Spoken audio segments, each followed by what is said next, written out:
بنگلہ دیش کی سڑکوں پر جس جین زی نے آمریت کے سینے میں گولی کھائی، آج وہی نوجوان 200 سیاسی مسئلوں کے جال میں پھنس چکے ہیں۔ کیا نظام گرانا ہی کافی تھا؟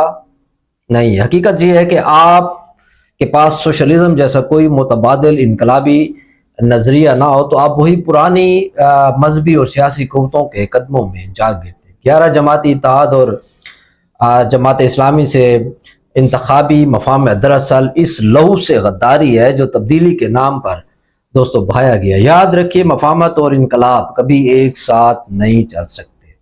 جب آپ سٹیٹس کو کا حصہ بنتے ہیں تو آپ انقلاب کی جیت کی طرف نہیں بلکہ کئی دہائیاں پیچھے اندھیروں میں دھکیلے جا رہے ہوتے ہیں۔ یہ انتخاب نظام کی تبدیلی نہیں بلکہ صرف آقا بدلنے کا عمل ہے۔